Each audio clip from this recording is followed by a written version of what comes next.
안녕하세요. 오늘도 사연 살롱을 찾아주셔서 감사합니다. 저는 얼마 전 기적 같은 일을 겪었던 한 여자예요. 절제절명의 위기에서 구사일생으로 살아나거나 로또에 당첨이 된다던가 하는 그런 드라마틱한 일은 뉴스에서나 볼 수 있는 일인 줄 알았는데 놀랍게도 제 인생에도 벌어졌어요. 큰 일을 겪고 나니 저도 모르게 지난 세월을 훑어보게 되더군요. 돌이켜보니 제 삶은 참 굴곡이 많았던 것 같아요. 학창시절만 해도 평범했던 제 인생이 이렇게 롤러코스터처럼 오르락내리락 할 줄은 정말 꿈에도 몰랐는데 말이에요. 원래 저는 사랑이 많으신 부모님 밑에서 평범하게 자란 외동딸이었습니다. 아빠는 작은 건축사무실 직원이셨고 엄마는 전업주부셨는데 대단한 부자는 아니었지만 여름이 되면 동해바다로 여행도 가고 겨울엔 방구석에서 드라마를 보며 귤과 고구마를 까먹으며 놀 만큼 여유로웠던 것 같아요. 저희 때는 요즘 사람들처럼 해외여행이니 명품이니 이런 건 알지도 못하고 그저 친구들과 노는 것만 재미있었잖아요. 저도 마찬가지였어요. 그렇게 고등학교 때까지 제 인생은 그저 평화롭고 행복하기만 했었죠. 그런데 제가 수능을 막 마치고 고등학교 졸업을 앞두고 있을 때 저희 가족은 큰 비극을 맞이하게 되었어요. 저희 아빠가 퇴근하시던 길에 교통사고를 크게 당한 거였죠. 11월이었는데도 이상하리만큼 눈이 많이 내린 날 저녁이었는데 뺑소니 차량에 변을 당하신 거였어요. 뒤늦게 아빠를 발견한 동네 주민분께서 급하게 119를 불러주셨지만 이미 아빠는 돌아가신 후였다고 해요.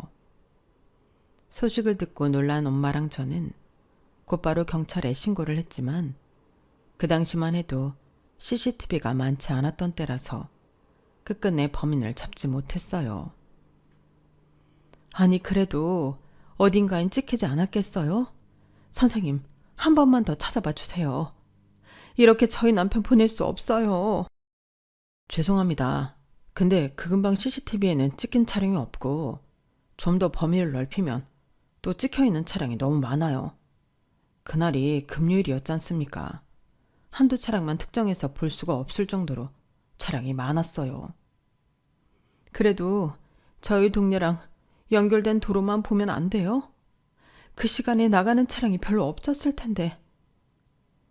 그 도로 CCTV는 껍데기만 있고 알맹이는 없더라고요. 녹화되는 카메라가 아니에요. 죄송합니다. 답답한 마음에 엄마는 상복을 입은 채로 경찰서까지 가셔서 울분을 토했지만 할 수 있는 건 아무것도 없었죠. 결국 저희는 그렇게 아빠를 보내드려야만 했습니다. 아빠의 사고는 저와 엄마에게 엄청난 충격이었어요. 하루아침에 아빠를 보내드린 것만으로도 모자라 범인을 잡지도 못한 상황에 저희는 한동안 예전의 활기를 되찾을 수 없었죠. 대학 입학을 앞두고 들떠있던 저는 그 일의 충격으로 인해 성격 자체가 달라져 버리고 말았습니다. 그 전까지는 눈에 띄게 활발하진 않았어도 새로운 사람을 만나는 것에 스스럼이 없었던 성격이었지만 대학에 막 들어가 새로운 친구를 사귀고 선배를 만나는 일에 어려움을 겪게 되었어요. 더 정확히는 그 모든 일에 의욕을 찾을 수가 없었죠. 결국 저는 다소 조용하고 우울해 보이는 학생이 되고 말았답니다. 첫 단추를 잘못 끼우니 이후로도 대학 생활에 적응하기가 쉽지 않았습니다. 반년 동안 겉돌던 저는 이후에 한 선배를 만나게 되었는데요. 돌이켜보면 사람 인연이란 게 참 신기한 것이 처음 만났을 때는 전혀 예상치 못했는데 저랑 그 선배는 얼마 지나지 않아 사랑에 빠지게 되었답니다. 저랑은 5살 차이가 나는 선배였죠. 그 선배는 과에서도 유명한 모범생이었는데 학교에 복학하자마자 사람들이랑 잘 어울리다가 겉도는 절 발견하고는 챙겨주더군요. 보통 졸업 직전의 선배들 같은 경우엔 후배를 그렇게까지 잘 챙겨주지는 않는데 그 선배는 유독 절 많이 챙겨줬어요. 나중에 알고 보니 그 선배도 그 시기에 부친상을 당해서 많이 힘들어했다고 해요. 본인과 같은 아픔을 겪었다는 얘기를 듣고 더 눈에 밟혀 챙겨주고 싶은 마음이 들었다더군요. 그렇게 조금씩 서로 가까워지던 저희는 서로의 존재에 위로를 많이 받게 되었어요. 그러다가 연인으로 발전했는데 저는 삶에 활기를 되찾은 기분이 들 정도로 기뻤어요. 연애를 하는 동안 매일매일이 행복했고 그러다 보니 공부 능률도 올라갔죠. 저희는 제가 대학을 졸업하는 대로 결혼을 하자고 약속을 했답니다. 졸업하는 대로 나랑 결혼하자. 졸업해봤자 나는 23살인데 너무 이른 나이에 결혼하는 거 아니야? 결혼 안 하면 다른 사람이라도 만나보려고? 그건 아니지만 어차피 할 결혼인데 지금처럼 예쁠 때 하는 게 좋잖아. 그때 남자친구는 이미 돌아가신 아버지가 읽어놓은 회사에 취직을 해서 일을 하고 있었기에 경제적으로 어려울 것도 없었어요. 남자친구의 집안 어르신들도 그 회사에서 임원급으로 일을 하고 계셨고 어머니도 맡고 계신 자리가 있어서 집안 자체도 잘 사는 편이었죠. 덕분에 걱정 없이 결혼을 약속한 저희는 1년도 남지 않은 저의 졸업을 기다리고 있었는데 공교롭게도 그때 제가 임신을 하고 말았습니다. 계획했던 일이 아니라 전 많이 당황했는데 남자친구는 오히려 잘 됐다며 이참에 미리 양가 부모님께 인사를 드리자고 하더군요. 그래서 저희는 임신 사실은 숨긴 채로 양가 어머님께 인사를 드리러 갔죠. 저희 엄마는 제가 너무 이르게 결혼 이야기를 꺼내자 처음엔 당황하셨어요. 하지만 남자친구가 본인 나이에 맞지 않게 어른스러운 모습을 보고 꽤 마음에 들어하셨어요. 남자친구의 긴 설득 끝에 마지 못한 척 결혼을 허락하셨지만 제 눈에는 엄마가 처음부터 남자친구를 마음에 들어한 게 눈에 보였죠. 그때까지만 해도 저희 결혼이 순조롭게 잘 진행될 줄 알았어요. 하지만 남자친구의 엄마, 예비 시어머니를 만나고 나서 저희의 희망은 산산조각이 나게 되었죠. 어디서 근본도 없는 기집애를 데려와서 결혼을 하겠대? 네 아빠가 하늘에서 보면 퍽이나 좋아하겠다. 엄마, 사람 면전화도 되고 무슨 소리야? 딱 봐도 그저 그런 집안에 게다가 아빠도 없이 자란 앤데 너야말로 엄마한테 이게 뭐 하자는 거야? 엄마가 너 이따구로 살라고 그렇게 열심히 키운 줄 알아? 야, 너 우리 애 어떻게 꼬셨니? 결혼한답시고 막무가내로 들이받으면 내가 흰봉투 건네면서 우리 아들이랑 헤어지라고 할 줄 알았어? 꿈 깨. 너한테 줄 건 아무것도 없고 우리 아들은 너 같은 애랑 어울리지도 않아. 난 이 아이 절대 반대다. 저는 살면서 그렇게 적나라한 욕은 처음 들어봤어요. 예비 시어머니는 저와 남자친구를 호되게 혼을 내면서 거의 쫓아내다시피 하셨죠. 제가 말실수를 하거나 뭔가 실수를 했다면 그거에 대해 죄송하다고 사과라도 했을 텐데 절 보자마자 다짜고짜 불같이 화를 내시니까 저는 엄청나게 당황할 수밖에 없었어요. 저는 바보같이 그 앞에서 한마디도 할 수 없었고 남친은 결국 저를 데리고 집 밖으로 나왔습니다. 미안해. 정말 미안. 우리 엄마가 저렇게까지 반대하실 줄 몰랐어. 아무리 내가 마음에 안 들어도 그렇지 좀 너무하신 거 아니야? 오늘 처음 뵀는데 내가 뭘 그렇게 잘못했다고 저렇게까지 싫어하시는 거야? 말씀을 너무 심하게 하시잖아. 내가 미안해. 우리 임신했다고 말할까? 내가 너 책임지겠다고 하면 엄마도 마음이 달라지시지 않을까? 됐어. 가뜩이나 저렇게 화났는데 그 얘기까지 하면 나한테 뭐라고 하겠어? 더 심한 욕이나 듣겠지. 그럼 어떡해. 나도 몰라. 어렸던 저희는 예상치 못한 상황에 당황해서 허둥대기 바빴어요. 저도 대책이 없는 상태였지만 남자친구가 선뜻 해결책을 내주지 못하니 또 답답해서 화가 나고 결국 집으로 들어와서 하루 종일 울었죠. 그런 절 보고 엄마는 상황 파악을 하셨는지 집으로 찾아온 남자친구한테 화를 내며 문전박대를 했고요. 새파랗게 어린 남의 딸 데려가는 주제에 무슨 소리를 했길래 애가 저래. 니네가 무슨 재벌 2세야 뭐야? 나도 앞날 창창한 우리 딸 유부녀 만들 생각 없으니까 썩 꺼져. 하지만 남자친구는 무릎까지 꿇으며 저희 엄마한테 제발 결혼을 허락해달라고 빌었고 어떻게 한 건지는 모르겠지만 열흘 뒤엔 예비 시어머니한테도 결혼 승낙을 받아왔어요. 그렇게 겨우 상견례 자리를 마련했고 어렵게 다시 결혼 준비를 시작할 수가 있었죠. 상견례 자리에서 양가 어머님들을 딱딱하고 형식적인 말만 주고받을 뿐 전혀 화해가 되지 않았는데요. 그럴수록 저와 남자친구는 더더욱 임신 사실을 밝힐 수가 없었어요. 얼른 결혼식을 마치고 혼인신고를 한 뒤에 말을 해야겠다고 생각하고 있었죠. 그래서 저희는 결혼식을 좀 더 서둘러 준비했답니다. 하지만 결혼식 일주일 전 그간의 노력이 무색하게도 허무하게 임신 사실을 들키고 말았어요. 예비 시어머니가 남자친구의 카드 내역에서 산부인과가 찍힌 걸 우연히 발견했던 겁니다. 예비 시어머니는 그 길로 곧장 저희 집을 찾아와서 현관문 문을 부서져라 두들겼습니다. 누구세요? 나와보세요. 어디서 이런 엄청난 짓을 저질러 놓고 퍼질러 자고 있어? 내가 기가 막혀서 정말. 어디서 남의 씨를 받아와갖고는 누구 아들 인생 망치려고 하냐고. 아주 작정을 했네. 작정을 했어. 아니 사부인, 주말 아침부터 이게 무슨 일이세요? 난데없이 찾아와가지고는 이게 무슨 행패예요? 사부인? 누가 당신 사부인이에요? 그쪽 딸 간수를 제대로 못해서 이런 사달이 난 거 아니에요? 애가 벌써 임신 4개월 차랍니다. 4개월 차. 그쪽도 알고 있었어요?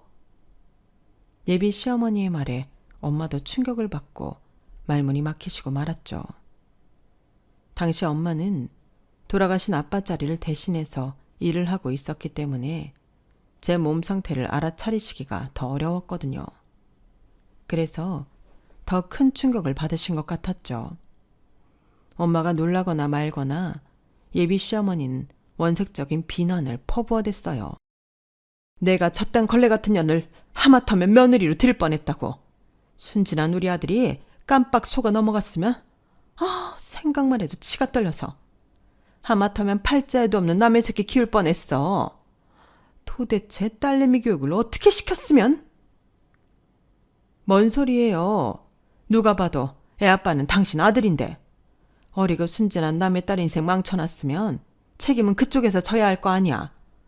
어디서 지 아들 교육 제대로 못해놓고 뚫린 입이라고? 입으로 똥을 싸고 앉아있어. 뭐? 입으로 뭘 해? 내가 전년 딱 봐도 관상이 술집 여자 같을 때부터 알아봤는데 모녀가 쌍으로 천박하게 그지없. 화를 참지 못한 엄마는 저희 모녀를 욕하는 예비 시어머니의 머리채를 잡아채버렸고 아프다고 꽥꽥 소리를 지르던 예비 시어머니도 저희 엄마의 머리끄댕이를 잡았어요. 둘은 서로 머리를 잡고 뒹굴기 시작했죠.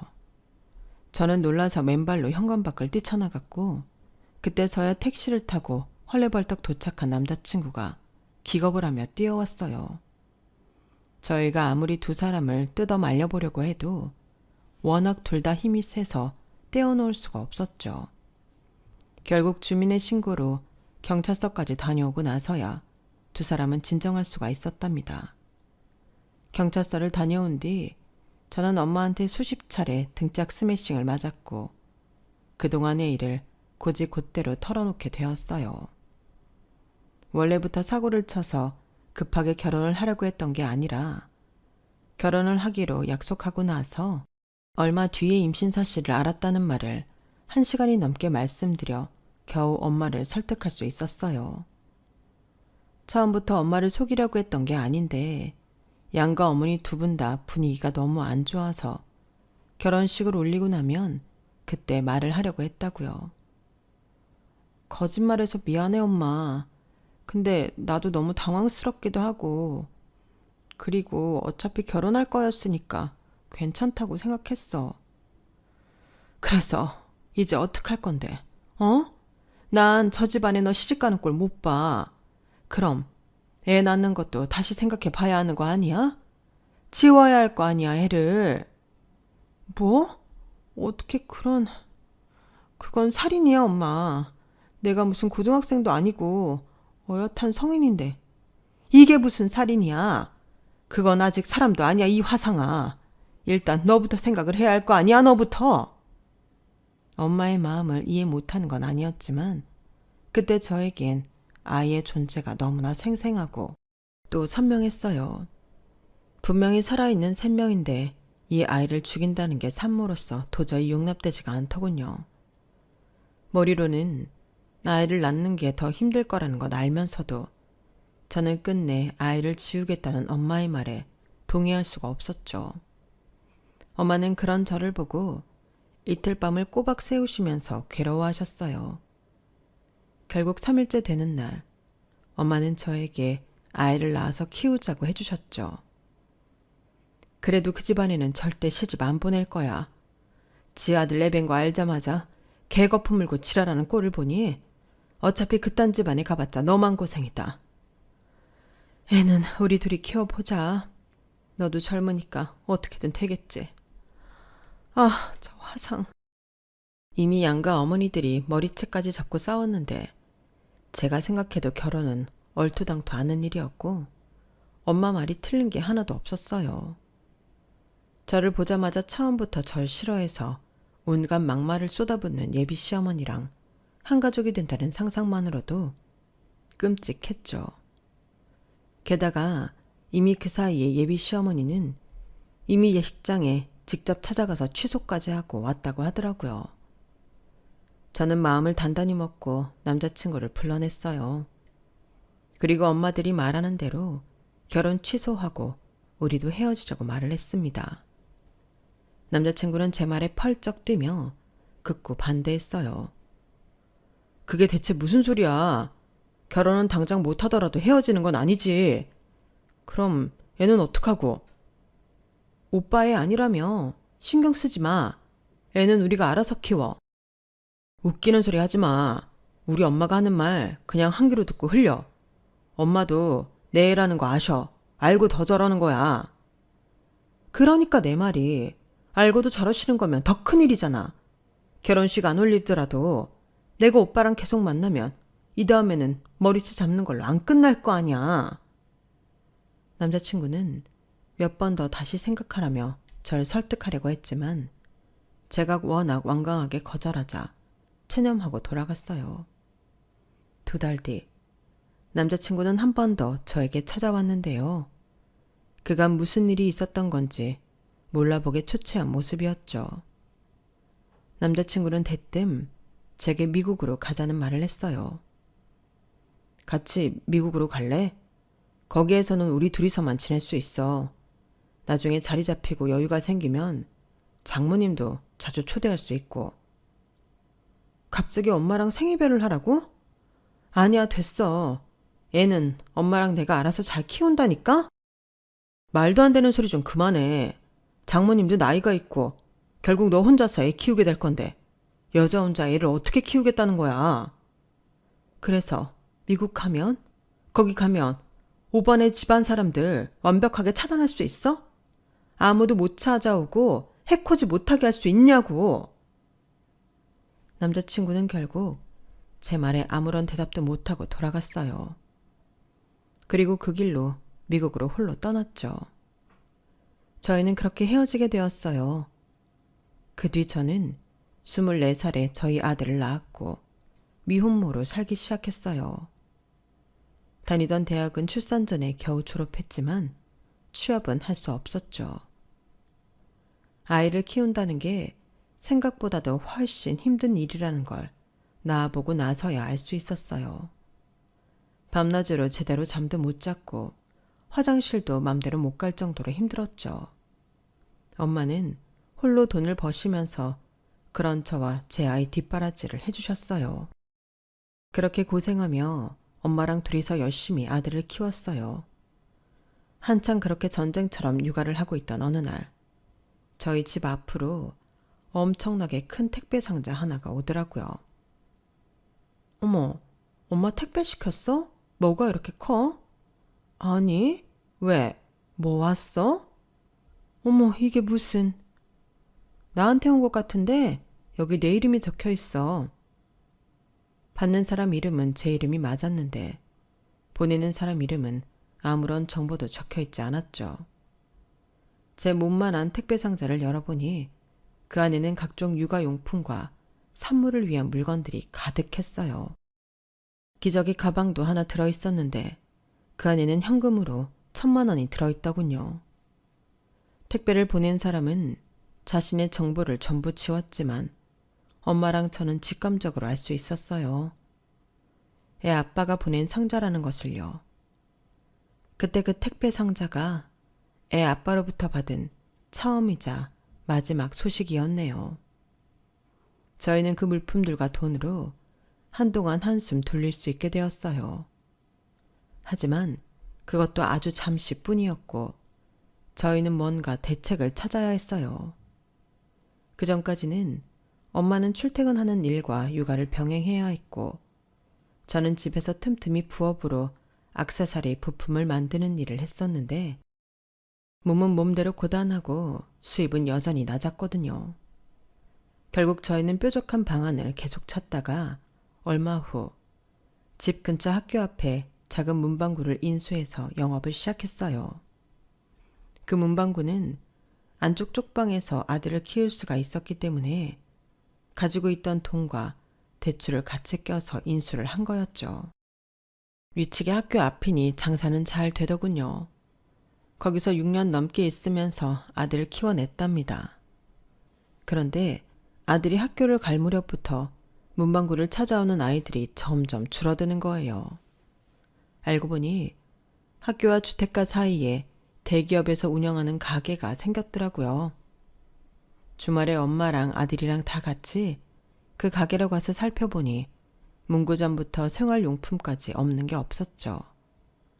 그래도 그때까지는 학교에 아이들도 많고 간혹 준비물을 잊은 아이들이 저희 문방구를 찾아주었기 때문에 눈에 띄게 매출이 줄어들진 않았지만 얼마 후 저희 엄마가 쓰러지시면서 상황이 급변하기 시작했어요. 가족들과 함께 있을 때 이런 일이 일어나서 정말 다행입니다.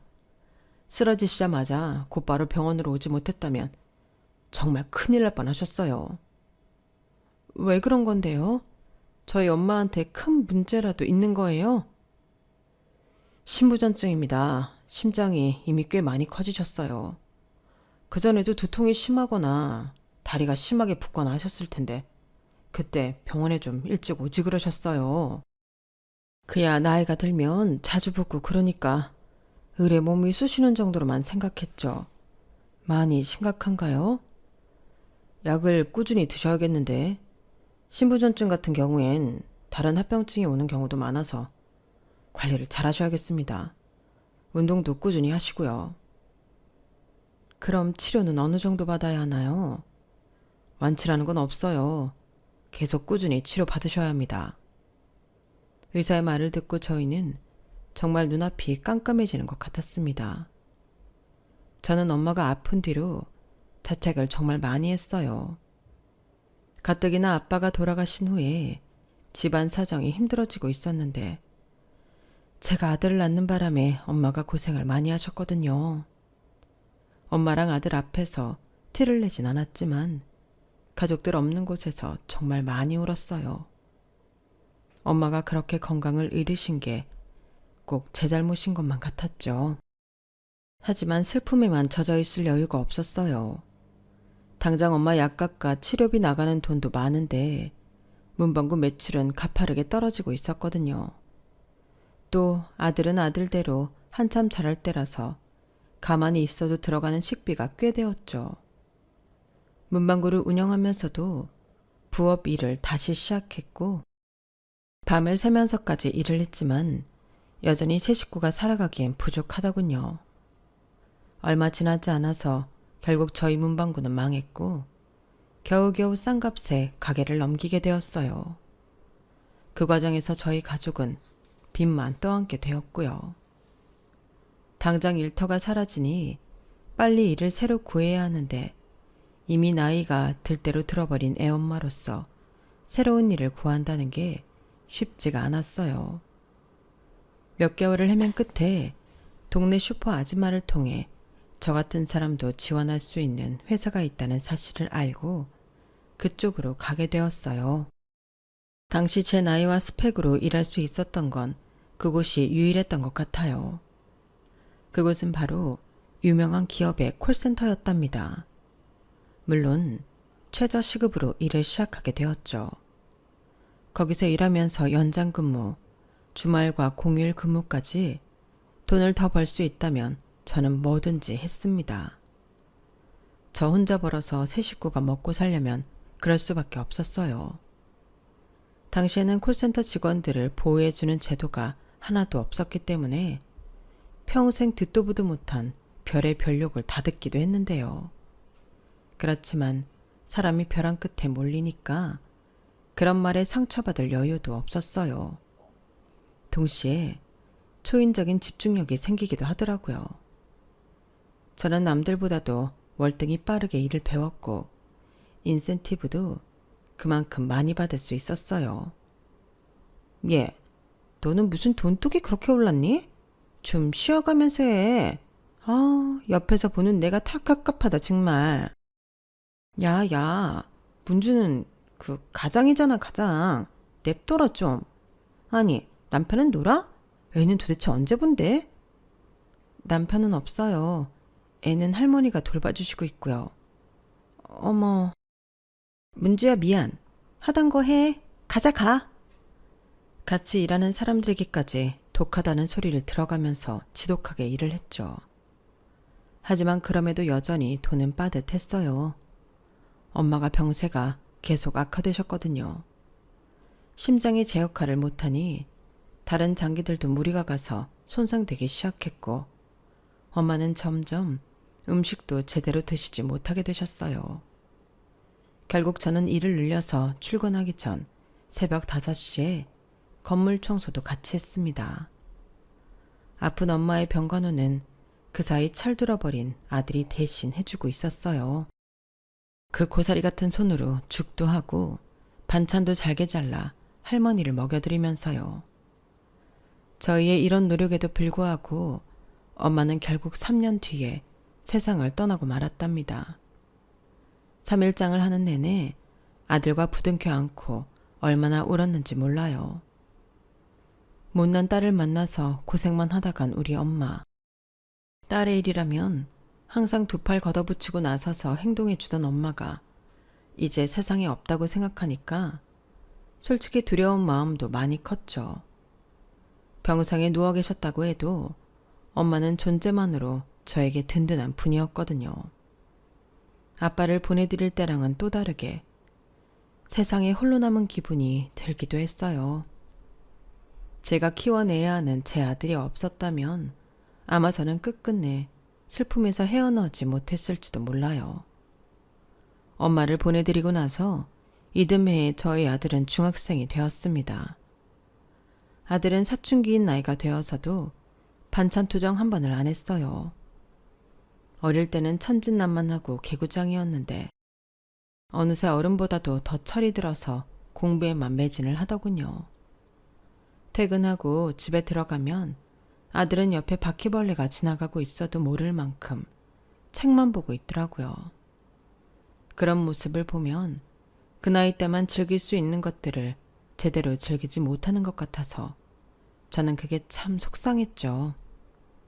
그러다가 중학교 3학년이 되었을 때 저는 학부모 상담에서 담임 선생님께 아들을 특목고에 보내라는 제안을 받았어요. 이미 한솔이한테 얘기를 해봤는데 애가 딱 잘라 싫다고 하더라고요. 그치만 이 주변에 일반 고등학교가 그렇게 학업 분위기가 좋지 않다는 거 어머님도 아시잖아요. 한 소리 정도면 조금 낮은 특목고에는 충분히 갈 만한 성적이거든요. 어머님이 한 번 더 한솔이랑 얘기 나눠보시는 게 좋을 것 같아요. 처음 듣는 이야기였어요. 저는 그날 당장 집에 들어가자마자 아들에게 물어봤죠. 한솔이 너 선생님이 특목고 원서 넣어보라고 했다며. 근데 안 간다고 했어. 왜? 거기 가면 공부 잘하는 친구들이랑 인맥도 쌓을 수 있고 서로 공부하면서 더 많은 걸 배울 수 있대. 일반 고등학교보다 환경이 훨씬 좋다더라. 그런데 왜 안 가? 그런데 잘못 가서 내신 성적 못 받고 대학 진학 잘 못하는 사람들도 있대. 지금 우리 학교도 일반 고등학교처럼 분위기 별로인 건 똑같아. 근데 계속 전교 1, 2등 해왔잖아. 나는 일반 고등학교 가도 잘할 수 있으니까 걱정하지 마. 등록금 때문에 그래? 엄마가 특목고 학비 다 대줄 수 있어. 너 가고 싶으면 특목고 가도 돼. 그런 거 아니야. 진짜야. 아들은 절대 돈 때문이 아니라면서 끝까지 일반 고등학교로 진학하겠다고 저를 설득했습니다. 새로운 환경에 적응하는 것보다 보던 친구들과 계속 함께인 게 더 좋고 등하교도 편하고 어쩌고. 결국은 아들의 뜻대로 일반 고등학교에 진학하기로 결정이 되었지만 그래도 저는 계속해서 마음이 쓰이더군요. 그렇게 일반 고등학교에 진학한 아들한테 저는 뭐라도 더 해주려고 과외를 붙여줄까 학원을 보내줄까 묻었지만 아들은 한사코 손을 저으며 필요 없다고 했어요. 실제로 고등학교를 가서도 전혀 성적이 떨어지지 않았으니 제 입장에서도 더 이상 할 말이 없긴 했죠. 아들은 선배들 문제집을 물려받아가면서 정말 지독하게 자린고비처럼 공부를 했답니다. 저 역시 그런 아들을 보면서 더욱더 일을 열심히 했죠. 평일 주말 안 가리고 닥치는 대로 일을 하던 저는 아들이 고3이 될 때쯤엔 직장 내에서도 팀장으로 승진할 수 있었어요. 그리고 그때쯤이 돼서야 모든 대출금을 갚을 수가 있었답니다. 다달이 대출금으로 들어가던 비용이 고스란히 손으로 들어온 걸 처음 본 그날. 저는 당장 최고급 한우를 사와서 야자를 끝내고 온 아들한테 구워주었던 기억이 나네요. 대출금을 다 갚고 나서도 저는 투잡을 멈추지 않았어요. 아들 대학만큼은 반드시 아들이 가고 싶은 곳을 보내주어야겠다고 생각했거든요. 대학 입시 원서를 쓸 때가 오자 아들은 아니나 다를까 장학금을 받을 수 있는 곳부터 찾더군요. 저는 그때만큼은 지지 않았어요. 아들 앞으로 통장을 꺼내놓고는 이미 등록금은 다 벌어놨으니 갈 수 있는 제일 좋은 대학을 가라고 했죠. 성적이야 차고 넘쳤던 저희 아들은 제 통장을 받아들고는 우리나라에서 제일 좋다는 대학교에 경제학과를 들어갔습니다. 그리고 저는 아들이 대학을 다니는 6년 동안 계속해서 투잡을 이어가며 뒷바라지를 했어요. 그 사이 당뇨가 오면서 조금 고생하긴 했지만 그렇게 심한 정도는 아니었기에 아들이 대학을 졸업할 때까지 버틸 수는 있었어요. 제 노력에 보답하듯 아들은 대학 졸업을 하기도 전에 취업까지 성공하게 되었답니다.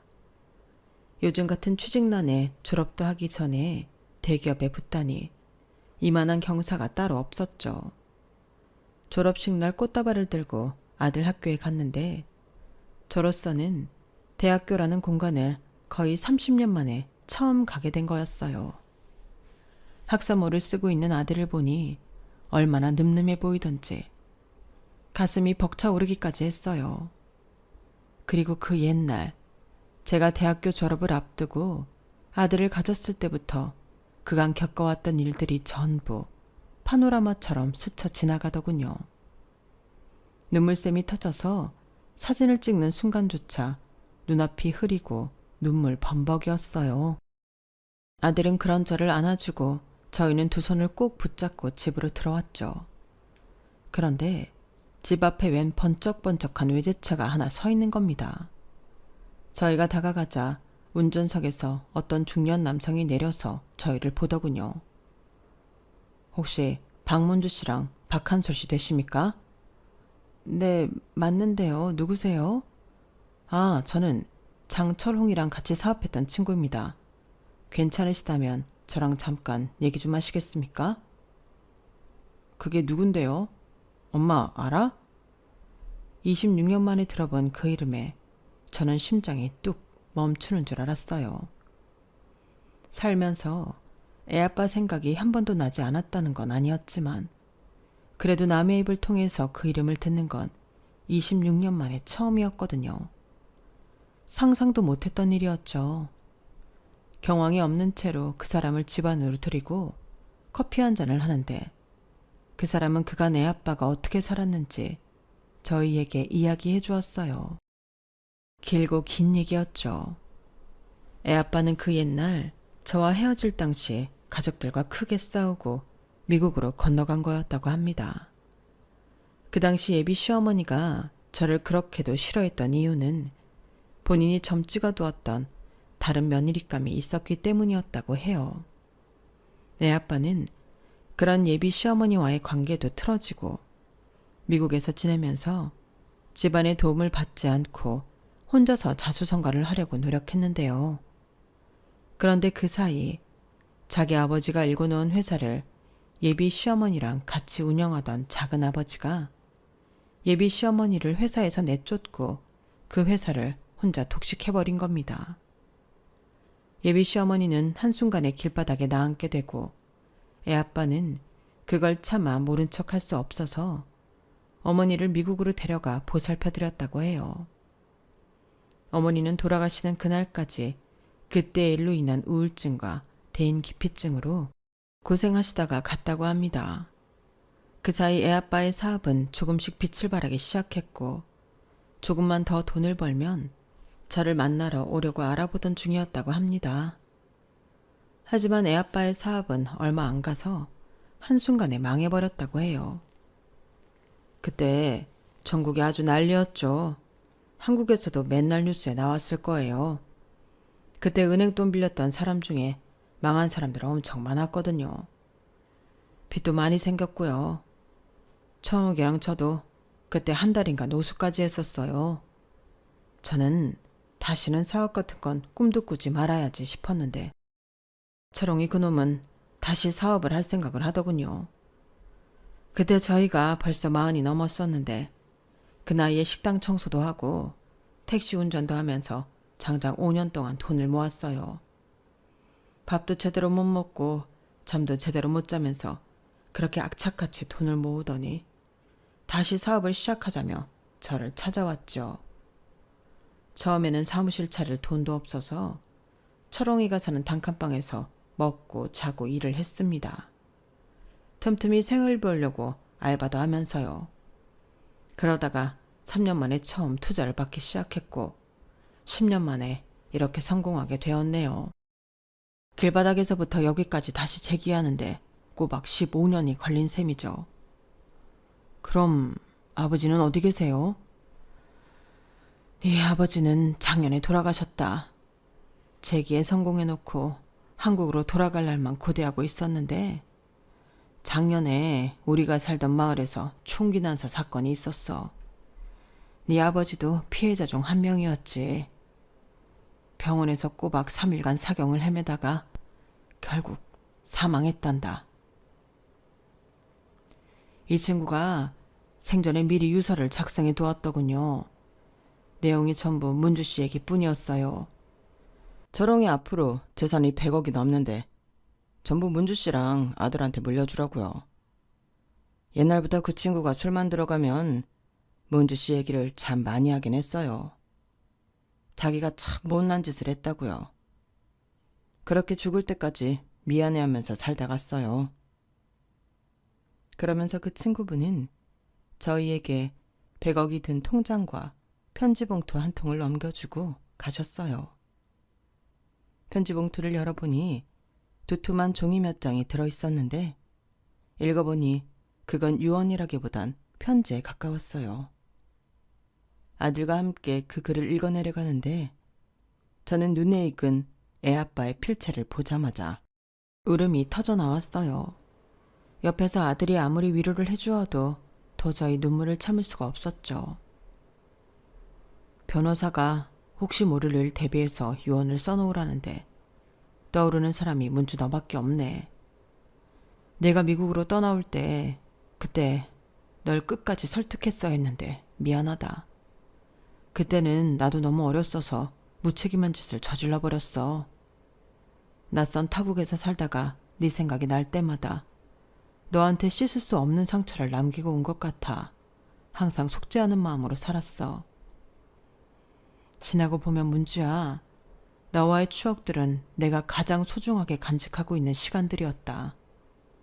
아들 이름을 내 성을 따라 지었다고 들었어. 직접 본 적은 없지만 네가 힘들게 키우고 있을 아이한테 부끄럽지 않은 아버지가 되기 위해 최선을 다했다. 다시 사업을 시작하고 재기에 성공하기까지 항상 너희를 찾아가겠다는 목표만 생각했어. 이렇게 변호사도 고용하고 유서도 작성하니 그 시기가 얼마 남지 않은 것 같아 설레는구나.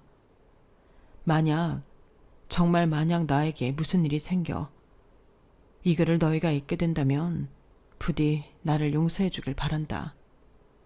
내 유산이 지난 세월 동안 받은 상처를 다 치유해 주지 못하겠지만 그래도 작은 힘이 되길 바래. 한자 한자 꾹꾹 눌러 담은 애아빠의 진심이 고스란히 느껴지더라고요. 어디서 무엇을 하며 살던 나보다는 덜 행복했으면 하고 바란 적도 많았지만 그렇다고 사망 소식을 듣고 싶었던 것은 아니었거든요. 애아빠도 나처럼 참 힘든 세월을 보내다 갔구나 싶어서 저는 며칠 동안이나 그 편지를 꺼내보면서 하염없이 울었네요. 그리고 애아빠가 저희에게 남겨준 그 엄청난 금액의 유산은 아들에게 그대로 넘겨주었습니다. 아무렴 경제학과를 전공한 아들이 저보다 관리를 잘하면 잘했지 못할 일은 없을 테니까요. 아버지가 너 생각하면서 남겨주신 건데 네가 잘 관리해봐. 그대로 두었다가 장가 미천으로 써도 좋고. 됐어. 아버지가 얼굴 한번 안 본 내 생각으로 그랬겠어? 당연히 엄마 생각으로 남겨놓은 거지. 이 돈으로 이제 엄마 편하게 쉬면서 여행도 다니고 놀아. 아, 얘는 엄마는 가만히 있는 거 못해. 한평생 일을 해서인지 이제는 가만히 있으면 좀이 쑤셔서 그것도 못할 거다. 저번에 병원 다녀와서 며칠 쉴 때도 얼마나 무료했는지 몰라. 그래? 알았어. 그래도 일단 다니던 회사는 관둔다고 해. 다른 일 하게 됐다고 하고. 그때는 아들의 말이 무슨 말인지 이해 못하고 그저 하라는 대로 다니던 곳들을 관뒀는데요. 그로부터 몇 개월 뒤에 아들은 건물 하나를 매입해왔어요. 그것도 제 명의로요. 그러면서 저에게 틈틈이 건물 관리하면서 지내시라고 하더군요. 평생 1,000원 한 장 아까워서 벌벌 떨었던 저는 그 큰 돈을 어떻게 쓸지 감도 안 왔는데 경제 공부를 해서인가? 아들은 알아서 척척 돈을 배치할 줄 알더라고요. 저에게는 제 명의의 건물을 하나 남겨주더니 나머지 금액으로는 제가 노후에 편하게 살 수 있는 집도 하나 마련하고 남은 돈은 나중에 본인이 장가 갈 때 사용하겠다며 따로 관리하고 있는 것 같아요. 덕분에 올 초에는 하와이로 여행도 다녀오고 아들 덕에 요즘엔 편하게 지내고 있네요. 여기까지가 지난 세월 동안 제가 살아온 이야기랍니다. 돌이켜보니 참 굴곡이 많기도 하고 어리석기도 했던 삶이었네요. 큰 집과 여유로워진 형편보다도 여전히 저와 함께 지내며 틈틈이 저와 시간을 보내려고 하는 아들이 곁에 있다는 게 제 인생의 가장 큰 행운이지 않나 싶어요. 억만금을 준다고 해도 제 아들이 저와 이렇게 좋은 시간을 보내지 못한다면 지금처럼 행복하진 않았을 것 같네요. 아마 제 이야기에 공감을 하시는 분들도 많이 계시리라 생각합니다. 저와 제 아들에게 커다란 기적이 찾아왔던 것만큼 여러분들의 인생에도 큰 열매를 맺으시길 기도하겠습니다. 오늘도 좋은 하루 되세요. 여러분, 사연 댓글에 응원과 현명한 조언 부탁드려요. 좋아요와 구독은 저에게 큰 힘이 됩니다. 오늘도 좋은 일 가득하세요.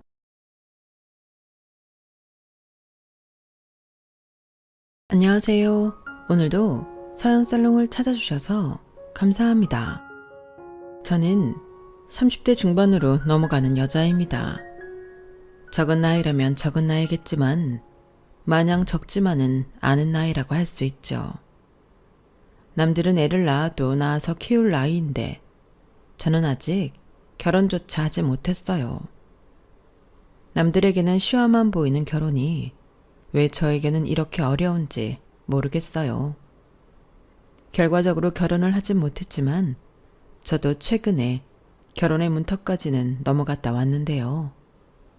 늦은 나이에 겨우 시작한 연애부터 결혼 준비 과정까지 저에게는 뭐 하나 쉬운 게 없었어요.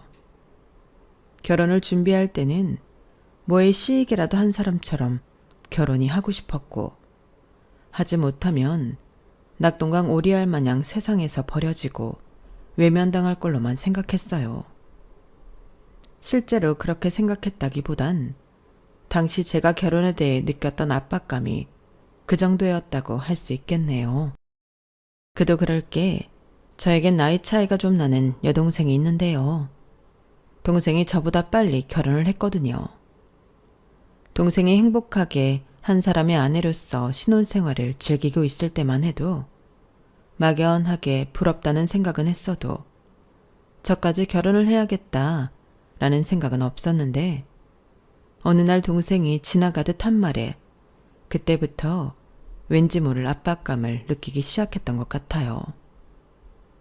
나 남편이랑 올해까지만 놀고 내년부터는 아이 가지려고 해. 언니 좀 있으면 이모 되겠다. 조카 예뻐해 줄 거지? 저보다 4살이나 어린 동생이 결혼을 해서 신혼을 보내고 있는 것도 모자라서 곧 2세 계획까지 하고 있다는 사실은 제게 적잖은 충격을 줬어요. 눈 깜짝할 사이에 나이만 먹어가고 제 삶은 도태가 되고 있는 것 같은 기분이더라고요. 그때서야 제 주변 사람들도 다 결혼을 하고 남편이 있다는 사실을 깨달았죠. 그때 제 나이가 30 초반이었어요. 정말 지금이라도 정신을 차리지 않으면 제 인생은 돌이킬 수 없는 수렁으로 빠질 것만 같은 기분이 들더라고요. 얘들아, 나도 좋은 사람 만나서 정착하고 싶은데 어디 괜찮은 사람 좀 없을까? 세상에, 너 연애에 관심 없는 것 같더니 이제야 좀 관심이 생긴 거야? 근데 어쩌지? 내 괜찮은 주변 남자들은 다 결혼해버렸는데. 나도, 야, 괜찮은 여자면 몰라도 괜찮은 남자는 얼마 없어서 굳이 소개까지 안 가도 주변 여자들이 다 체가고 없어. 나도 겨우 결혼했잖아. 아, 그래? 너무 늦은 걸까? 아니야, 그래도 찾아볼게. 늦은 게 어딨어? 요새 100세 인생이라는데. 그래, 30대 초반이면 아직 인생 절반 넘기기도 한참 남았다. 이제라도 생각이 든 게 어디야. 어딘가에 괜찮은 너만의 짝이 기다리고 있을 거야. 걱정 마. 우리도 최선을 다해서 찾아볼게. 정말 니네뿐이야. 고맙다 얘들아. 주변 친구들도 제 깜짝 선언에 기뻐하며 덩달아 신나서 도와주겠다고 말했지만 생각보다 쉽지는 않았어요. 친구들이 아는 괜찮은 사람들은 결혼을 이미 했거나 아이를 키우고 있다든지 등의 이유로 미혼의 남성을 만나기가 어려운 상황이거나 둘 중 하나였거든요. 그나마 괜찮아 보이던 사람 몇 명을 만나 짧게 연애를 해보았지만 저도 나이가 들어 보는 기준이 좀 까다로워져서인지 크게 마음이 가는 사람은 없었어요. 아무리 급하고 간절했어도 사람을 만나 인연을 이어가는 데 있어서 끌림이라는 요소는 확실히 중요한 것 같더라고요. 그렇게 하루는 너무 간절하고 하루는 간절함에 지쳐 반쯤 포기하는 심정으로 살고 있던 중 제 자신을 환기하고 싶은 생각이 들어 태어나 처음으로 혼자 훌쩍 여행을 떠났어요. 운명적인 만남을 전혀 기대하지 않았다면 거짓말이겠죠. 외로움을 떨쳐내기 위해 떠난 여행이나 다름없었으니 거기서 금방 사랑에 빠지는 건 순식간이었어요. 지난 연애에서의 몇 번 겪은 실패 때문인지 확신이 들지 않아 사람들이 생각할 법한 뜨거운 감정을 나누는 건 아니었지만 낯선 여행지에서 만났다는 특유의 분위기와 오히려 잘 모르는 사이라서 나눌 수 있었던 속 깊은 대화들을 통해 저는 그 사람을 알아가 보고 싶다는 생각을 했어요. 다행히 그 남자가 사는 곳도 서울이었고 제가 다니는 회사에서 그리 멀지 않은 곳이더라고요. 게다가 이게 무슨 기막힌 우연인 건지 친구가 출산하기 전까지 다니던 회사를 다니고 있더라고요. 깜짝 놀라서 친구를 아냐고 물어보니 한때 같은 부서였어서 친하게 지냈었고 결혼식까지 왔었다고 하더라고요. 저는 너무 깜짝 놀라서 서울로 올라오는 길에 친구에게까지 전화를 걸었어요. 윤정아, 너 한성주라는 사람 알아? 성주? 성주 잘 알지. 뭐야? 네가 성주를 어떻게 알아? 아니, 나 제주도 여행 왔거든. 여기서 여행하다 만났는데 니네 회사를 다니고 있다고 하더라고. 혹시나 해서 너 아냐고 물어봤는데 안다길래 신기해서. 와, 진짜 신기하네. 어떻게 거기서 둘이 만나냐? 성주, 내가 진짜 예뻐했던 후배야. 여행 갔구나. 잘 지낸대? 그런 것 같은데 나도 고작 이틀 같이 다녔던 게 달아서. 근데 나 이 사람 좀 알아가고 싶은데 정말 괜찮은 사람이야? 괜찮은 남자는 다 결혼했다더니 뭐야, 정말 너무 괜찮아 보이던데? 내가 미처 후배 쪽까지는 생각을 못했다. 걔가 우리보다 3살인가 어리던가 그럴걸? 성주는 진짜 회사에서도 외모 준수하지, 일 잘하지, 싹싹하고 센스 있고 유쾌하게까지 해서 안 좋아하는 사람이 없었어. 우리 부서에 남자친구 없는 애들은 다 좋아했을걸? 왜? 성주랑 잘해보고 싶어? 좀. 사랑 깐깐하게 구는 네가 그렇게 말하니까 더 호감인데? 나도 네가 걔랑 만난다면 대찬성이지. 근데 걔 지금은 애인 없대? 워낙 인기가 많던 애라 바로 여자친구 생겼을 줄 알았는데. 전에 사귀던 애랑 헤어졌다곤 들었던 것 같긴 한데. 전에 사귀던 애? 걔가 장기 연애 커플로 유명했거든. 전 여자친구랑 7년 정도 사귀었다나? 서로 죽고 못 살던 커플인데 결혼 앞두고 집안끼리 의견이 좀 안 맞았나 봐. 그것 때문에 헤어지고 한동안 좀 힘들어했다고 들은 것 같아서 걱정했거든. 뭐 잘 지내는 것 같다니 다행이네. 그래도 혹시 모르니까 좀 잘 알아보고 만나. 장기 연애 후유증 그거 오래 간다? 듣기로는 자의로 헤어진 게 아니라고 해서 괜히 더 신경 쓰여서 혹시라도 너한테 안 좋은 영향 끼칠까 봐. 에이, 안 좋은 영향은 무슨. 오히려 한 사람만 진득하게 만났다니 진전성도 있어 보이고 좋은데 이 여자 저 여자 가볍게 만나고 다닌 남자들보다 훨씬 낫지. 게다가 전 여자친구 쪽도 7년이나 만났으면 여자친구한테도 진짜 잘하는 사람인가 보네. 남한테는 잘해도 자기 여자한테 막상 못하는 인간들 있잖아. 장기 연애할 만큼 인성도 괜찮은 사람인 거니까 난 더 괜찮아 보인다. 난 그런 뜻은 아니었는데. 뭐 네가 괜찮다면 괜찮은 거겠지. 너 이렇게 좋아하는 모습 처음 보는 것 같은데 괜히 초치는 소리는 안 할란다. 나도 네가 뭐 걱정하는지는 알지. 그 여자를 잊었다면 잊은 대로 좋고 못 잊어서 아직 힘들어한다면 이렇게 마음 약해져 있을 때 파고들어서 나로 그 여자를 잊게 해주면 더 좋지 않겠어? 내가 작정하고 마음에 드는 남자가 그동안 없어서 그랬지. 옛날에 내가 좋아하는 남자들은 내가 작업 걸면 다 넘어왔거든. 아이고, 언제는 자기만 결혼 못했다고 징징대더니 그새 옛날 자존감 다 돌아왔네. 이런 거 보면 여자도 자기가 좋은 남자 만나야 된다니까. 그러게, 지금 어느 때보다도 의욕이 솟아나. 그럼 잘해봐. 나도 말 나온 김에 오랜만에 성주한테 연락해서 네 얘기 좀 해봐야겠다. 얘기 좀 잘 부탁합니다, 선생님. 얘는 당연하지. 그러려고 전화하는 건데. 나도 내 마지막 남은 친구 좋은 남자한테 시집 좀 보내보자. 걱정 붙들어 매라고. 잘 되면 이 은혜 절대 잊지 않을게. 사랑한다, 윤정아. 평소 사람 보는 눈도 높고 깐깐하기로 소문난 친구가 극찬을 하는 걸 보고 저는 제 결심을 굳혔어요. 여행에서 이틀 같이 다닌 걸로 연애를 시작하기엔 저도 머리가 너무 컸고 신분도 확실치 않은지라 걱정이 많았거든요. 그런데 이렇게 가장 친한 친구가 확실하게 보증을 해주니 안심이 되면서 더 마음이 애틋해지는 거 있죠. 그렇게 저는 용기 내어 성주 씨에게 먼저 연락을 했고 친구에게 제 이야기를 들은 성주 씨도 저에게 호기심과 관심을 표했어요. 그렇게 주고받던 연락과 약속들이 쌓여 저희는 자연스럽게 연인이 되었죠. 연애를 시작한 반년 동안은 정말 말 그대로 행복하고 뜨거운 사랑을 했어요. 그동안 제가 연애에 큰 관심이 없었던 게 저를 좋아하는 남자들만 만나서 그랬나? 라는 생각이 들 정도로요. 제가 좋아하는 사람과 연애를 하니 정말 함께 있는 매 순간이 즐겁고 애틋하더라고요. 연애 기간이 워낙 짧아 이르다는 건 알고 있었지만 저는 금방 이 남자랑 결혼이 하고 싶다는 생각이 들었어요. 하지만 남자친구가 연하이다 보니 그렇게 이야기를 쉽게 꺼내기가 힘들더군요.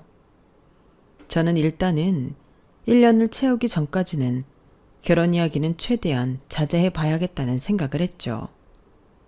그런데 그 행복하고 강렬했던 6개월이 지난 후 남자친구는 저를 만나도 반응이 점점 예전만 못했어요.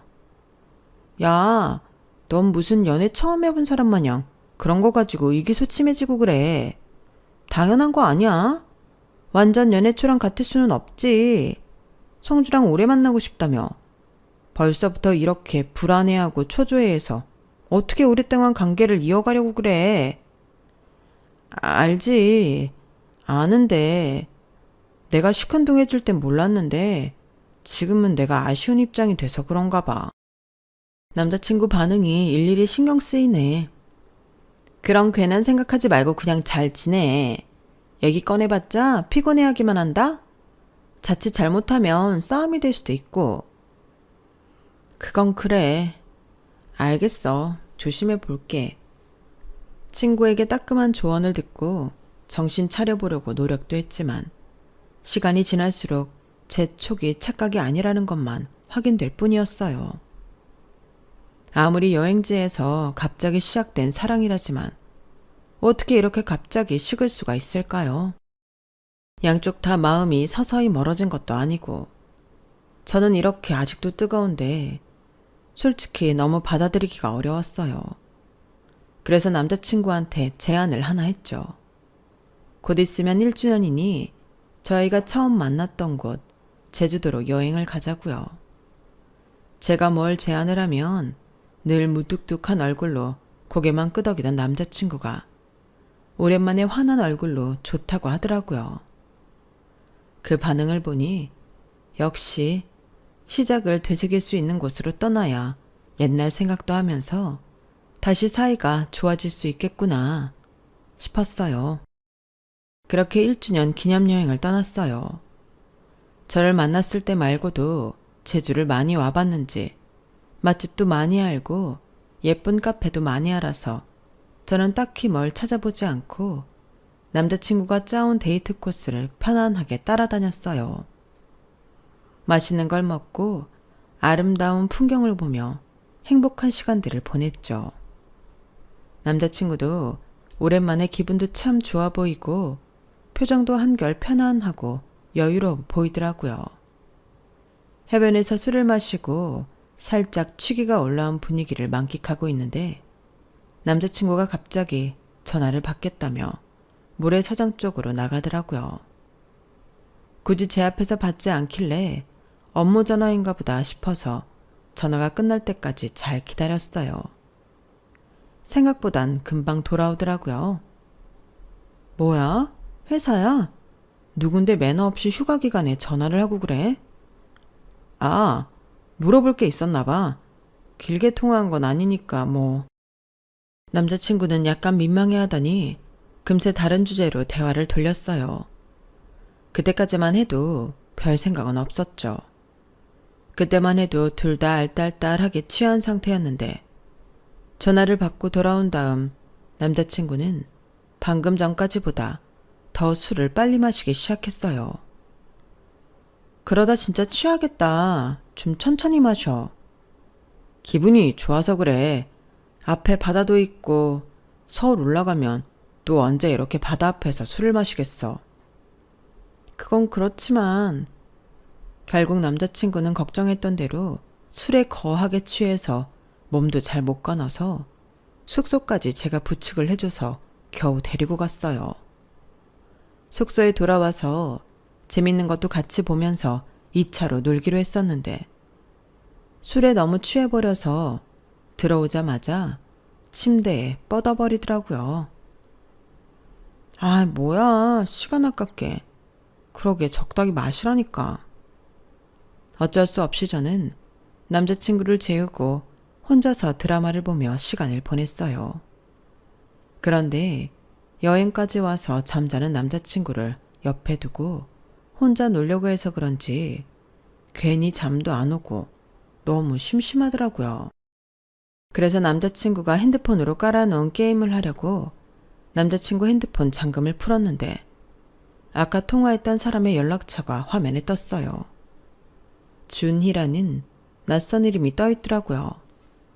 저 말고는 다 성을 붙여서 저장한다고 했었는데 성을 떼고 저장이 되어 있는 이름에 순간 등골이 서늘해졌어요. 한참을 그러고 얼어있다가 에이, 그래도 설마 아니겠지 싶어서 통화 목록을 끄고 사진첩에 들어갔는데 가장 최근에 보고 있던 사진이 오늘 갔다 온 카페 사진이길래 구경하는데 뭔가 이상한 거예요. 저희는 여름에 여행을 왔는데 배경이 꼭 가을 같더군요.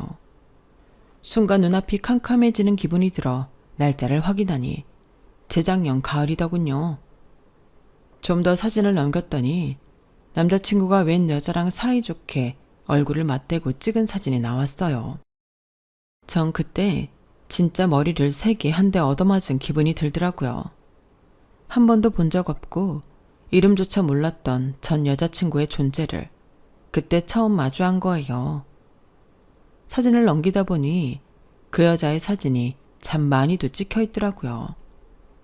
오늘 제가 사진 찍어달라고 할 때는 귀찮아하면서 마지못해 찍어줬던 모습이랑 비교하면 참 많기도 한 사진의 양에 살짝 속상해서 눈물이 났어요. 진짜 사진 속에 찍혀있는 여자 얼굴을 한참 들여다봤네요. 이 사람이 제 남자친구랑 7년이나 사귀었다던 그 대단한 여자인가 싶어서요. 저렇게 사랑이 빨리 식는 남자랑 어떻게 7년이나 사귄 건지 참 신기하게 느껴지더라고요. 참 못난 마음이지만 저보다 외모가 뛰어나 보이지도 않았거든요. 어차피 이제는 끝난 사랑임을 아는데도 질투가 나더라고요. 남자친구가 왜 하필이면 전 여친이랑 갔던 장소에 저를 데리고 왔을까? 원망스럽기도 했고요. 좋게 생각하면 전에 갔던 곳이 너무 좋았어서 저랑 가고 싶어서 데려간 걸 수도 있겠지만 그때는 모든 게 나쁘게만 보였어요. 게다가 통화 목록에 찍혀 있는 이름이 너무 여자 같아서 안 좋은 생각이 들더라고요. 저한테 회사에서 온 전화라고 얼버무렸던 것도 그렇고요. 솔직히 당장 남자친구를 깨워서 모든 걸 따지고 싶었지만 술에 취해 잠든 사람을 깨워봤자 제대로 대화가 될 리도 없었고 핸드폰을 왜 훔쳐봤냐고 오히려 한 소리 들을 수도 있을 것 같아서 그날 밤은 그렇게 혼자 마음을 앓으며 보냈어요.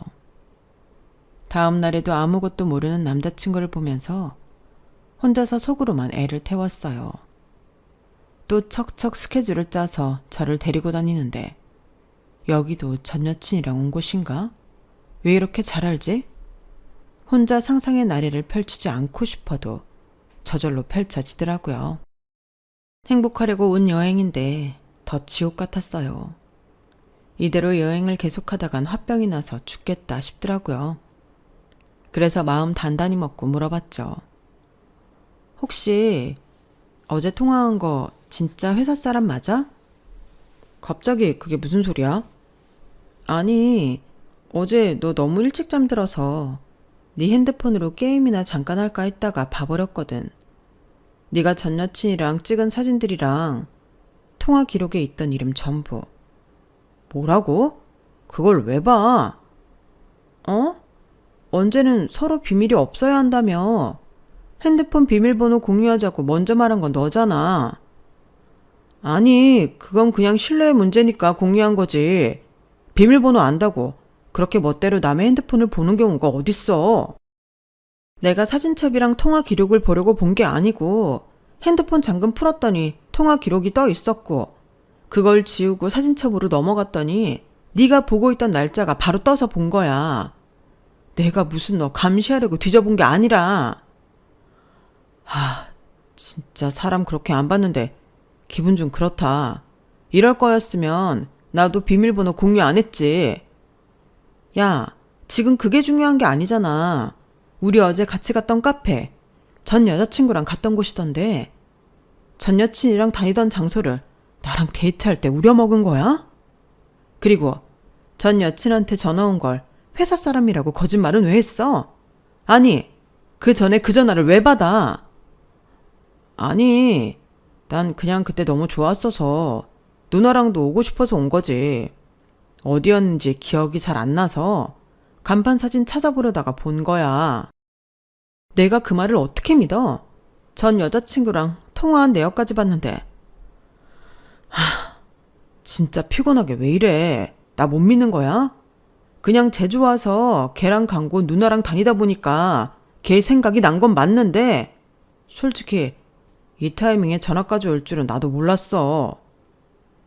넌 지금 그걸 변명이라고 하는 거야? 전화가 올 줄 알았든 몰랐든 내 말은 왜 받았냐는 거야. 설마 네가 먼저 연락한 건 아니지? 아니, 몰랐나 본데 우리 서로 안부 인사 정도는 가끔 주고받아. 내가 이맘때쯤 제주도 간다고 했던 게 생각나서 그냥 잘 놀고 있냐고 전화해봤대. 뭐라고? 그게 말이 된다고 생각해? 서로 안부 인사를 주고받는다니. 정말이야? 아니, 누나가 연애를 짧게만 해봐서 잘 모르나 본데 그 사람은 단순히 전 여친 사랑 같은 게 아니라 그냥 한때 가족이었던 사람이야. 이젠 아무런 간점도 없이 잘 정리했고 누나랑 잘 만나고 있잖아. 걔도 다른 남자랑 잘 만나고 있어. 안 좋게 헤어진 것도 아닌데 그렇게 헤어지고 나서까지 물고 뜯고 원수처럼 지낼 건 없잖아. 아니, 세상에 그런 경우가 어딨어? 그럼 너는 내가 전 남자친구랑 안부 인사 주고받는다고 하면 좋아?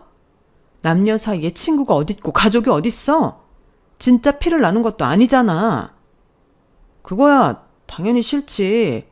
누나는 짧게 만난 남자친구들인데 무슨 마음으로 연락 주고받는지 내가 어떻게 알아? 누나, 한 사람을 7년을 만나다 보면 정말 볼 꼴 못 볼 꼴 다 보고 서로 약점이 뭔지 단점이 뭔지도 속속들이 알게 돼. 그런데 내가 무슨 이성적인 감정이 남아서 이러겠어. 걔한텐 이제 더 이상 궁금한 것도 없고 설레지 않게 된 건 더 오래야. 그냥 내 20대의 대부분을 함께 보낸 사람이니까 안 좋게 마무리하고 남남으로 지내고 싶지는 않아서 그래. 내 말 무슨 뜻인지 이해하지? 아니, 이해 못하겠어. 설마 같이 찍은 사진도 그래서 내버려 뒀다고 할 거야? 그건 나에 대한 예의가 아니잖아. 알아. 나도 그건 미안하게 생각해. 누나 만나면서 지우려고 했는데 걔랑 함께 보낸 시간이 너무 많아서 일일이 찾아서 지우기가 너무 힘들더라. 그리고 그걸 다 지우려고 하니 또 내 20대의 커다란 부분이 통째로 떨어져 나가는 것 같아서 나 그냥 좀 이해해주면 안 돼? 내가 한 말들 다 책임지고 난 누나만 볼 거야. 결혼도 누나랑 하고 싶고. 괜한 걱정시킨 건 너무 미안한데 걱정하는 그런 일은 절대 없어. 내 목에 칼이 들어와도 앞으로 내 행동으로 보여주면 되잖아. 어? 그걸 그때 다 알아차렸어야 했는데 전 미련하게도 남자친구의 애교와 애정 공세에 못 이긴 척 넘어가 줬어요. 남은 여행날이 이틀이나 남아있는데 이 기분으로 쭉 여행을 하기도 싫었고 저렇게까지 말하는데 더 이상 따질 기력도 없더라고요. 이번 한 번만 봐줄 테니까 대신 그 여자랑 다시는 연락하지 마. 한 번만 더 걸리면 그땐 우린 진짜 끝이야. 네 생각만 하지 말라고. 내 입장도 생각은 해줘야지. 그리고 전 여친이랑 찍은 사진들도 천천히 보이는 대로 지우고. 그 사진을 내 눈으로 직접 보는 기분이 얼마나 더러운지 알아? 그걸 누가 이해해? 알겠어. 내가 신경 쓸게. 화 풀어. 마음속에 약간의 찜찜함을 안고 나머지 여행을 이어갔어요.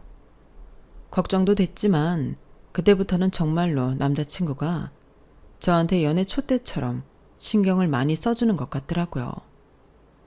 제가 참 좋아했던 모습들에 저는 또 금방 마음이 녹았어요.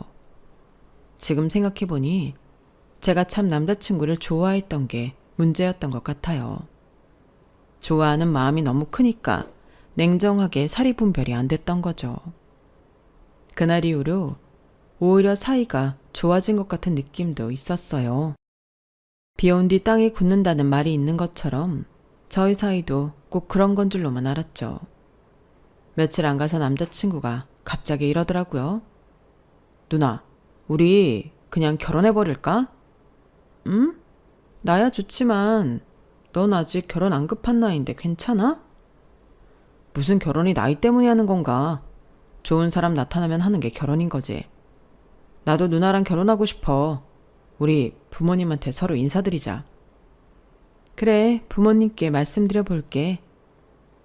딱히 로맨틱한 청혼 같은 건 없었고 자연스러운 대화 속에 이야기가 나온 거지만 전 그때 거창한 청혼이라도 받은 사람처럼 가슴이 쿵쾅거리더라고요.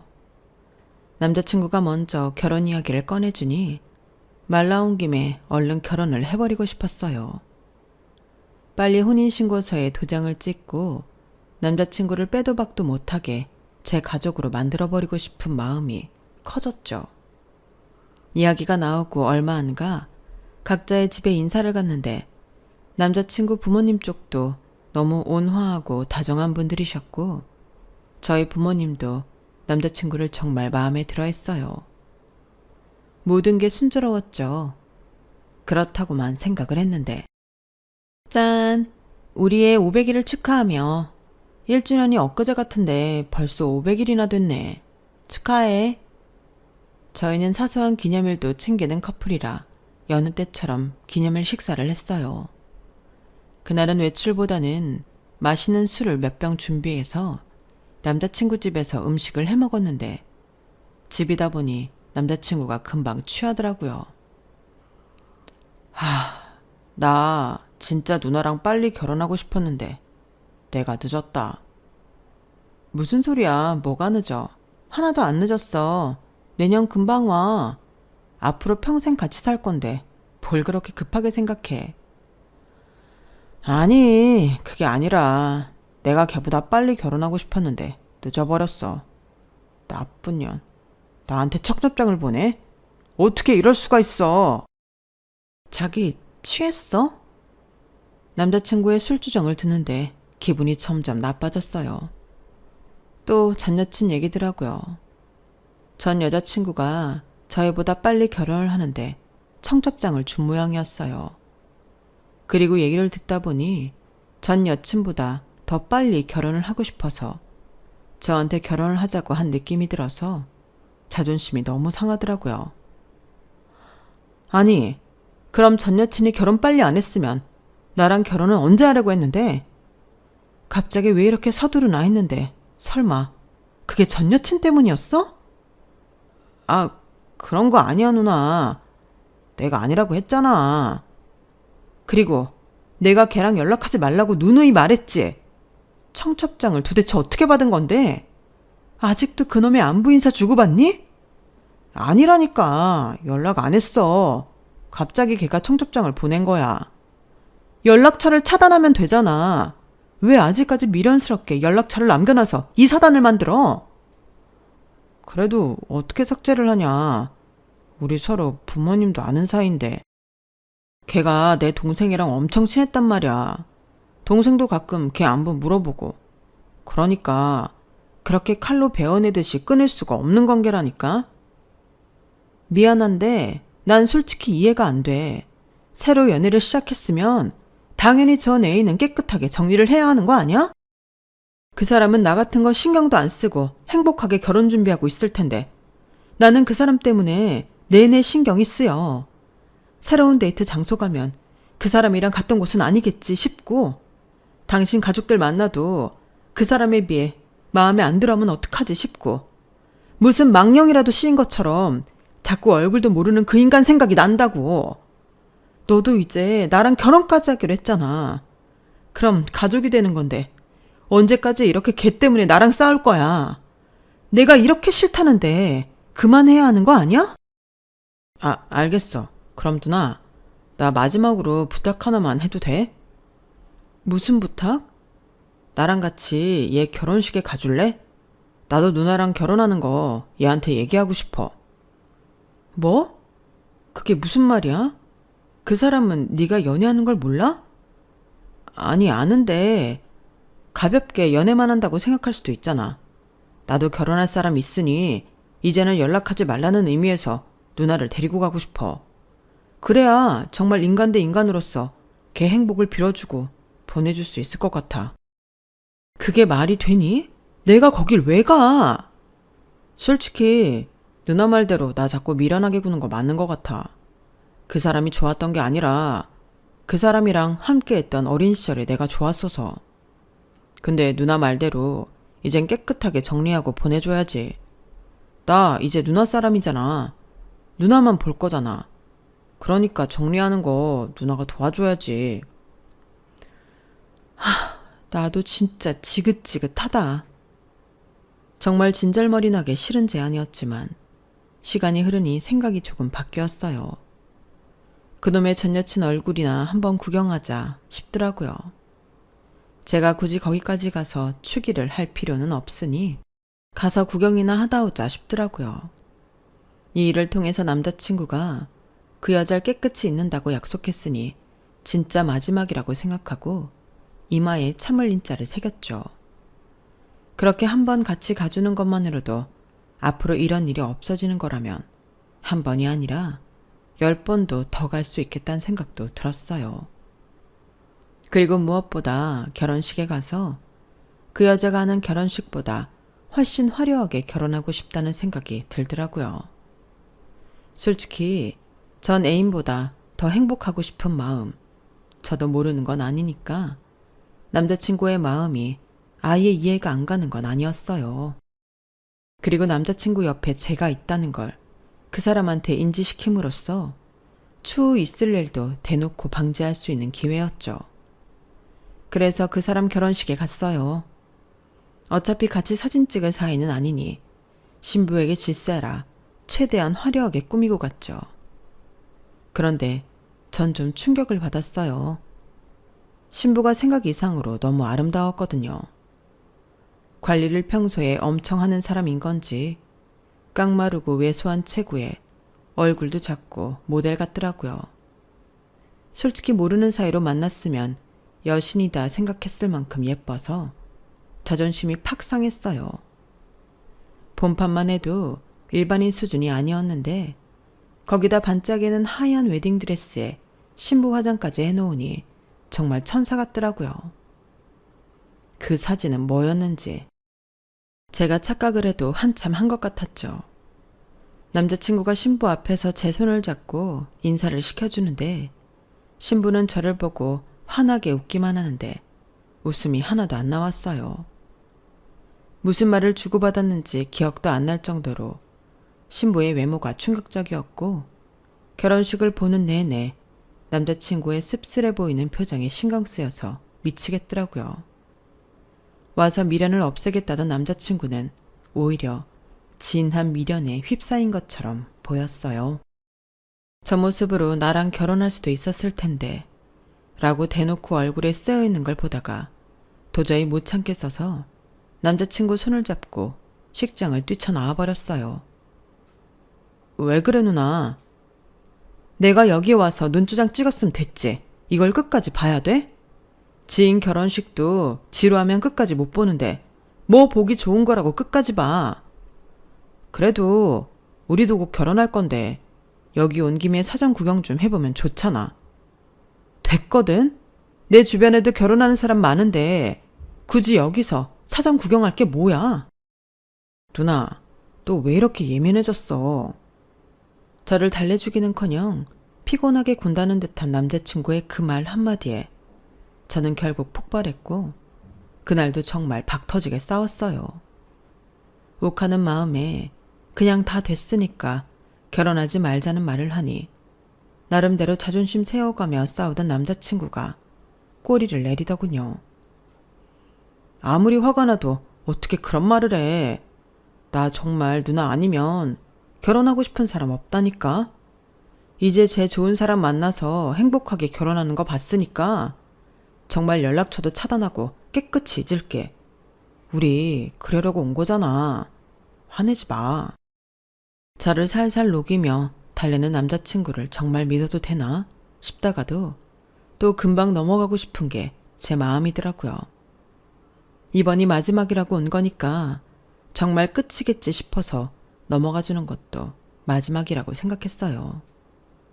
그것도 지금 생각해보면 다 제가 남자친구를 많이 좋아했기 때문에 넘어가 줄 수 있었던 거라고 생각해요. 제 불같은 성격에 정말 많이 양보한 거죠. 그런데 결국에는 사건이 터졌어요. 누나, 부모님 드시라고 한우 세트 하나 보냈어. 오늘 안에 도착할 거야. 뭐? 정말? 갑자기 뭐야? 아, 회사에서 성과급 나왔거든. 그래서 장인 장모님 생각나서 든든하게 챙겨 드셔야 하니까. 고마워. 엄마 아빠 너무 좋아하시겠다. 퇴근하고 배송 와 있으면 사진 보낼게. 남자친구는 저희 부모님도 알뜰살뜰 잘 챙겼어요. 그게 제가 그 사람을 너무 좋아했던 많은 이유 중 하나였죠. 엄마, 성주가 엄마 아빠 드시라고 한우 세트 선물로 보낸 거 오늘 온대요. 오면 냉장고에 바로 넣으세요. 어머, 그래? 고마워서 어떡해. 잘 먹겠다고 전해줘. 기분이 좋아서 가벼운 발걸음으로 퇴근을 했는데 한우팩 세트가 집 앞에 그대로 덩그러니 놓여져 있더라고요. 엄마, 날씨 더운데 이거 안에 넣어놓으라니까. 왜 안 챙겼어요? 밖에 한참 있었던 것 같은데? 아니, 나도 오늘 온다길래 그건 줄 알고 집에 들여놨는데 송장 확인해보니까 우리 집 거가 아닌 것 같아서 다시 내놨지. 뜯었으면 큰일 날 뻔했지 뭐니. 우리 집 거가 아니라고요? 엄마 말을 듣고 송장을 확인해보니 우선 이름이 제 이름으로 안 되어 있더라고요. 100번 양보해 그건 그럴 수 있다고 쳐도 너무 화가 났던 건 이름이 전 여자친구 이름으로 되어 있었어요. 얼마 전 결혼식까지 갔다 와서 너무 익숙한 그 이름이요. 게다가 핸드폰 번호도 달라서 번호를 저장해서 프로필을 확인하니 그 전 여자친구더라고요. 주소만 제대로 쓰고 이름과 전화번호는 전 여친과 헷갈려서 썼던 거예요. 그 순간 어찌나 화가 나든지. 저는 영문도 모르고 제 눈치만 보시던 부모님을 남겨두고 무더운 날씨에 밖에서 고통받던 한우 세트를 들고 남자친구 자취방으로 갔어요. 누나, 연락도 없이 무슨 일... 그건 왜 들고 왔어? 고기가 상했어? 어리둥절한 얼굴로 저를 바라보는 그놈에게 저는 뜯긴 송장을 내밀었어요. 너 미쳤니? 제정신이야? 우리 부모님도 보는 선물에 전 여친 이름을 박아놔? 너 진짜 나 매기니? 다 있는다고 날 그 인간 결혼식까지 데려간 놈이 도대체 나한테 왜 이러는데? 그게 무슨 말... 송장을 확인한 그 인간 얼굴이 사색이 돼서 하얗게 질리더라고요. 전 정말 너무 화가 나서 아이스팩에 들어있던 한우들을 다 꺼내서 바닥에 던졌어요. 봐주는 것도 한계가 있지. 너랑 연애하는 동안 내가 둘이서 연애를 하는지 셋이서 연애를 하는 건지 모르겠다. 나 더 이상은 이렇게 살 자신이 없어. 아니, 결혼해서까지 셋이서 살고 싶진 않네. 내가 여러 번 기회를 줬는데도 넌 그 여자 망령에서 못 벗어나잖아. 누나, 이건 정말 실수야. 내가 왜 그랬지 정말? 술 취해서 주문시켰다가 순간 정신이 나갔었나 봐. 한 번만 용서해주라. 어? 그놈의 한 번만. 너 술 취할 때마다 그 여자 찾는 거 보는 것도 한두 번이지. 넌 나 멍청하게 만드는 게 그렇게 좋니? 나도 너랑 행복해지고 싶었어. 그래서 네가 말도 안 되는 요구 하는 거 다 들어줬어. 근데 네가 나한테 결국 해주는 건 이따위잖아. 나도 사랑받는 연애하고 존중받는 연애하고 싶어. 그동안 네가 나한테 그런 걸 줄 수 있는 사람이라 생각했는데 이건 아닌 것 같다. 전 여친 이름 박힌 고기는 너나 먹어. 우리 집 식구들한테 이딴 거 먹이기 싫으니까. 누나, 잠깐만. 내 얘기를 좀 더 들어보면 말 같지도 않은 소리 집어치워. 저를 끌어안으려고 다가오는 남자친구가 순간 너무 소름 돋고 징그럽더라고요. 그래서 저도 모르게 고기팩을 남자친구 얼굴에 던져버렸어요. 뺨에 3개 맞고 떨어져서 꽤 아팠을 텐데 전혀 미안하진 않더라고요. 매번 이런 식으로 애교 부리고 마음 약하게 만들어서 어물쩍 넘기려는 걸 더 이상은 봐주기가 힘들었어요. 이렇게 저와 제 가족에게 큰 실수를 저질러 놓고도 뻔뻔하게 제게 스킨십을 하려는 모습도 너무 역겹게 느껴졌고요. 뺨을 거세게 맞고는 충격을 받았는지 남자친구는 아무 말도 못하더라고요. 너는 그렇게 걔를 못 잊어서 구질구질하게 굴 거면 어떻게든 걔를 다시 붙잡아서 결혼을 했어야지. 걔 결혼하는 거 보니까 돈 많은 남자랑 하는 것 같더라. 넌 그렇게 버려지고도 걔를 못 잊을 만큼 걔가 좋니? 누나, 제발 이러지 마. 누나 질투나서 이러는 거 나도 잘 아는데 나랑 같이 가서 걔 결혼하는 것까지 보고 왔고 걔한테 내 여자친구라고 소개까지 했잖아. 이름 잘못 적은 건 미안한데 내가 매번 걔 이름으로 선물을 보냈다니까. 술도 좀 들어가고 해서 헷갈렸어. 습관이 무섭다는 말도 있잖아. 어? 나 누나 아니면 이제 돌아갈 데도 없는 거 알잖아. 정신을 차리고 보니 남자친구가 어물쩍 넘어가려고 심리전을 펼치는 말들에도 일일이 화가 나더라고요. 맨날 변명. 넌 지겹지도 않니? 그리고 돌아갈 데가 없어서 나한테 이렇게 매달리나 보지? 돌아갈 데가 있었음 바로 돌아갔으려나? 너랑 또 지겹게 엮이고 싶은 생각 없으니 내 인생에서 영원히 꺼져버려. 남자친구가 또 다가오려고 하길래 저는 앞에 놓여있던 소고기 팩을 한 번 더 던져버리고 도망치듯 집을 빠져나왔어요. 그리고 그 길로 파혼 선언을 했죠. 부모님은 충격을 받으셨지만 이유를 구체적으로 말씀드리면 너무 속상해하실 것 같아 차마 말씀은 못 드렸어요. 그냥 인연이 아닌 것 같다는 말로 퉁을 쳤죠. 그런 식으로 헤어지고 나니 장기 연애를 했던 사람은 정말 못 만나겠더라고요. 대여도 한참을 데인 느낌이었으니까요. 제가 끼어들 수 없는 과거에 함께 시간을 보낸 연인이라는 게 이렇게 지독한 건 줄 미처 몰랐어요. 장기 연애했던 사람은 인성이 좋은 거니 믿고 만나라는 말이 정말 원망스러워지더라고요. 그땐 정말 하늘이 무너지는 줄 알았는데 하늘이 무너져도 솟아날 구멍은 있다고. 저는 얼마 못 가서 정말 운 좋게 지금의 남편을 만났어요. 아무도 만나고 싶지 않았던 때 저 좋다고 쫓아오는 남편을 끊임없이 경계하고 의심하다가 결국 마음을 열었네요. 마지막으로 한 번 사람을 믿어봐야지 했던 마음을 지금까지 남편은 한 번도 배신하지 않았어요. 이 사람을 만나려고 그 전에 그렇게 마음고생을 했나 싶기도 했고요. 그 인간은 아직도 그 여자를 못 잊었는지 결혼 소식 같은 건 들려오지 않더라고요. 차라리 잘 됐다는 생각이 들어요. 저 같은 희생자가 또 나올 바에 그런 인간은 연애하지 말고 평생 외롭게 혼자 살아야 마땅하니까요. 제 이야기는 여기까지예요. 모두들 건강하시고 항상 행복하세요. 여러분, 사연 댓글에 응원과 현명한 조언 부탁드려요. 좋아요와 구독은 저에게 큰 힘이 됩니다. 오늘도 좋은 일 가득하세요.